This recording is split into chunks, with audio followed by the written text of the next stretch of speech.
Tervist! Rasedana lihastreeningu tegemise kohta ja ma pean siin silmas jõusaalis hantlite, kangi ja jõumasinatega tehtavat korraliku koormusega jõutreeningut, mitte mingit vähemõistlikku lõdva kummiga rapsimist kodus diivanil istudes, on alati ringelnud ja ringleb ka praegu väga palju valearvamusi ja müüte. Ma tahaksingi tänases videos heita pilgu sellele, mida näitavad teadusuuringud lapse ootel olles lihastreeningu tegemisest. Samas, ma tahaksin kohe alguses toonitada, et ma olen küll viibinud juures paaril sünnitusel, aga nii-öelda mittemeditsiinilise kaaselaja rollis. Ehk siis ma ei ole arst ega ämmaemand, mistõttu viimane sõna selles küsimuses peaks jääma ikkagi paberitega meditsiiniala professionaalile. Ent küll võib see video olla sulle, kui sa peaksid ootama last praegu või tulevikus, abiks selles mõttes, et sa oled informeeritum ja saad arsti või õega antud teemal kaasa rääkida ja kui vaja talle kas või selle video ette näidata. Ma võtan antud teemal rääkides aluseks mainekas eelretsenseeritavas veebiajakirjas International Journal of Women's Health käesoleva aasta suvel avaldatud ülevaatliku artikli, mille autorid on kokku võtnud antud vallas tehtud enam-vähem kõik teadusuuringud ja otsivad siis nende abiga vastust küsimusele, kas lihastreening on rasedatele sobilik, mõistlik või isegi vajalik ja mida peaks lapse ootel lihastreeningut tehes silmas pidama. Ma viskan teemast rääkides sisse ka paraja portsu teadusuuringuid, millel see artikkel põhineb ja loomulikult leiad sa viidad nendele uuringutele jutukasti alt, kui sa tahad mõne teemaga ise süvitsi minna. Uurijad on märkinud, et kuigi üldiselt on teada, et aeroobne treening on raseduse ajal mõistlik ja vajalik, saavutavad näiteks USA's maailma tervishoiuorganisatsiooni WHO poolt soovitatud nädalase aeroobse miinimumaktiivsuse taseme ehk siis vähemalt 150 minutit mõõdukat aeroobset aktiivsust ainult 23% lapseootel naistest ja 60% rasedatest ei tee üldse mitte mingisugust sporti. Ma arvan, et need näitajad on Eestis paremad, aga kindlasti mitte ideaalsed.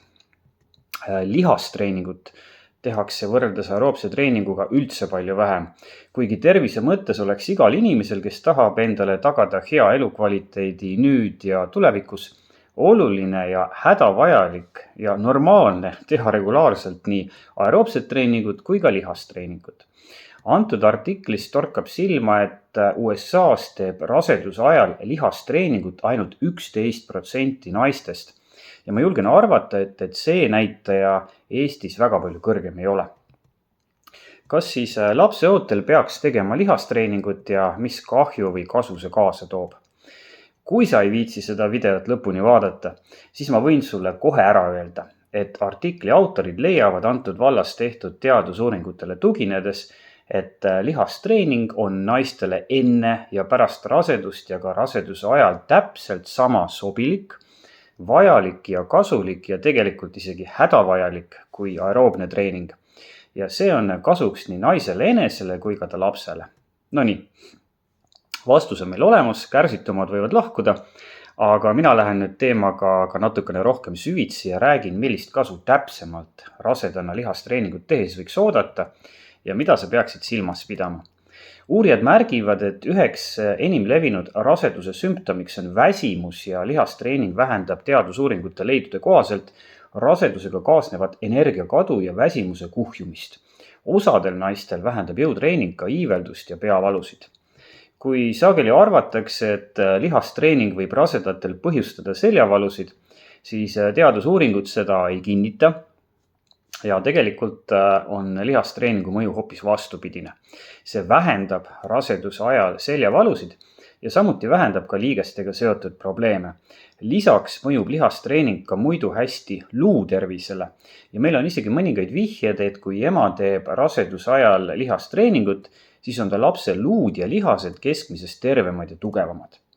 Regulaarne lihastreening vähendab olulisel määral depressiivseid sümptomeid ja parandab ka muidu vaimset tervist.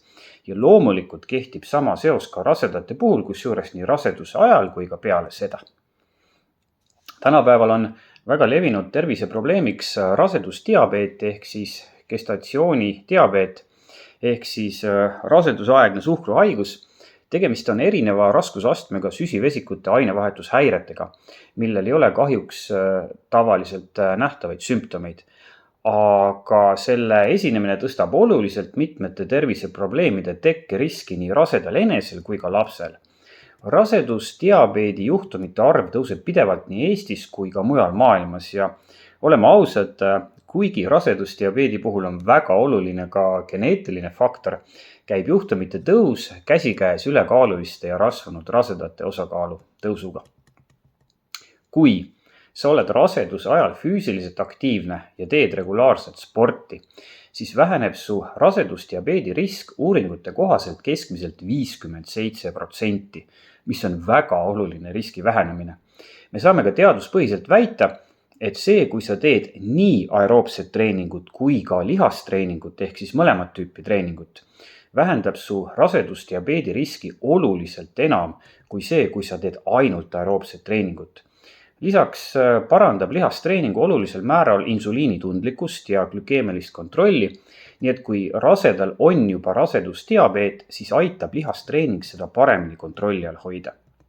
Selles vallas on regulaarse lihastreeningu positiivne mõju nii selge ja tugev, et artikli kirjutanud uurijad toonitavad spetsiaalselt, et kuigi lihastreeningut peaksid raseduse ajal tegema kõik naised, saavad sellest eriti suurt lühi- ja pikaajalist kasu need lapseootel naised, kellel on juba rasedusdiabeedi diagnoos pandud. Me teame, et rasedusaegne ülekaalulisus või koguni rasvumine on nii ema kui lapse tervisele väga halb. Ja see põhjustab muuhulgas organismis kõrgenenud põletikulisi protsesse, mis omakorda tõstab nii juba mainitud rasedusdiabeedi kui ka teiste krooniliste ainevahetushäirete riski. Ja meil on olemas tegelikult arvukaid uuringuid, mis näitavad, et naised, kes tegid raseduse ajal lihastreeningut või lihastreeningut ja aeroobset treeningut, suutsid oma kehakaalu paremini kontrolli all hoida. Arusaadavalt aitab lihastreening ka hoida ja mõnel juhul ka kasvatada lihasmassi, mis aitab naisel rasedusega kaasnevate, füüsiliste väljakutsetega paremini toime tulla. Kõige selle positiivse kõrval on hea toonitada, et teadusuuringute põhjal ei mõju lihastreening negatiivselt sünnitusele, sünnitusviisidele ning raseduse ja sünnituse kestvusele. Vastupidiselt sellele, mida sageli arvatakse ja räägitakse, näitavad teadusuuringud, et kui sa teed raseduse ajal lihastreeningut, on sul väiksem sünnitusega kaasnevate komplikatsioonide risk ja ka väiksem enneaegse sünnituse risk. Me oleme nüüd üldiselt juba üsna aheselt aru saanud, et rasedusaegne lihastreening mõjub positiivselt tulevasele emale. Aga tänapäeval on ka väga laialt levinud arvamus ja kahjuks ma olen kuulnud, et seda levitavad ka mõned vanema põlvkonna arstid ja ämmaemandad, et lihastreening võib olla ohtlik sündimist ootavale lapsele. Nii näiteks arvatakse, räägitakse, et kui sa teed lihastreeningut, siis see võib loote verevarustust ajutiselt halvendada. See väide ei ole tegelikult leidnud teadusuuringutest kinnitust ja ka on meil andmeid, et loote verevarustuse taseme ajutine kõikumine ja lihastreeninguga kaasnevad muutused ema organismis mõjuvad loote arengule tegelikult pigem positiivselt. Osaliselt teame me ka seda sellepärast, et kui sa teed raseduse ajal lihastreeningut, siis viitab loote südametöö aktiivsusele ja ärkvelolekule, mitte aga stressile ja hapnikupuudusele. Lihastreening ja sealhulgas ka mõõdukas ja ka raske lihastreening ei suurenda paljude uuringute andmetel lastel sünnijärgselt füüsilise ja vaimse tervise riske, vaid hoopis vähendab neid kusjuures olulisel määral. Ja meil on olemas näiteks teadustöid, mis näitavad, et neil lastel, kelle vanemad tegid raseduse ajal lihastreeningut, oli 5-aastasena vähem käitumishäireid ja nad olid vaimselt võimekamad. Ja nende neuroloogiline areng oli eakaaslastega võrreldes keskmisest parem. Ehk siis see, kui sa teed raseduse ajal lihastreeningut, tõstab tõenäosust, et sinu laps on tulevikus teravam pliiats. Teadupärast juhtub mõnikord nii, et laps on sündides väga suur. Arstid kutsuvad sellist olukorda makrosoomiaks ja kui laps on liiga suur, siis on kõrgem sünnitraumade risk emale ja lapsele, samuti on suurem tõenäosus, et sünnitus võib lõppeda keisrilõikega, ja kõrgem on oht ka muudeks sünnitusjärgseteks komplikatsioonideks. Liiga suure sünnikaaluga lastel esineb hilisemas elus palju sagedamini ülekaalulisust, teist tüüpi diabeeti, kõrgvererõhutõbe ja mitmeid teisi tervisehädasid, sealhulgas tõenäoliselt ka teatud tüüpi vähkkasvajaid. Muide, ega ei ole olemas kindlat sünnikaalu, millest alates võib kindlalt väita, et tegemist on liiga suure sünnikaaluga. Kui ma oleme ausad, suhteliselt teemakauge inimesena antud valla artiklites ringi sorisin, siis nägin, et erinevad allikad annavad väga erinevaid tulemusi. Mõnede allikate kohaselt algab makrosoomia 4000 grammist, mõnede allikate kohaselt 4500 grammist ja leida võib isegi väiteid, et see piir algab alates 5000 grammist. Mulle tundub ka, et kuna ülekaaluliste ja rasvunud inimeste osakaal ja seega ka sünnitajate osakaal pidevalt tõuseb nii Eestis kui mujal, siis on seda piiri kuidagi nii vaikiva kokkuleppega kogu aeg ülespoole nihutatud. Aga võib-olla ma eksin, ma ei tea, sest nagu ma ütlesin, ma ei ole spetsialist selles vallas. No nii või teisiti ja olenemata sellest, kus see piir täpselt jookseb, on meil põhjust teaduspõhiselt väita, et regulaarne lihastreening vähendab oluliselt liiga suure sünnikaaluga lapse sünniriski. Me oleme siis nüüd kindlaks teinud, et lihastreening raseduse ajal on sobilik ja võiks isegi öelda hädavajalik nii emale kui ka lapsele. Ja loomulikult on asju, mida raseduse ajal lihastreeningut tehes peaks silmas pidama ja ma neist teengi nüüd väikese ülevaate. Kuigi meil on teaduspõhiselt võimalik väita, et ennekõike nende naiste puhul, kes on teinud lihastreeningut pikemat aega, ei too negatiivseid mõjusid kaasa ka see, kui nad jätkavad raseduse ajal väga raskeid, ma isegi ütleksin piiripealseid lihastreeninguid.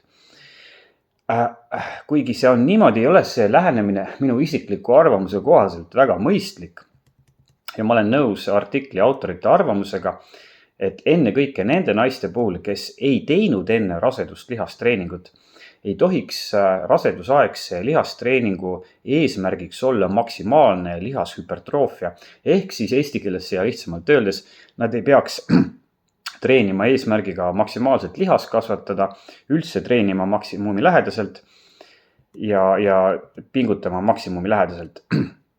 Ma olen sügavalt seda meelt, et keskmine inimene, kes ei ole elukutseline fitnessvõistleja, kelle eesmärk ei ole ka muidu, nagu öeldakse, realiseerida võimalikult kiiresti kogu oma geneetilist lihaskasvu potentsiaali, peaks tegema regulaarselt või sageli harjutusi suutlikkuse piirini. Ja peaks, kui nüüd lihtsamalt öelda, enesel nii-öelda ninast vere välja treenima.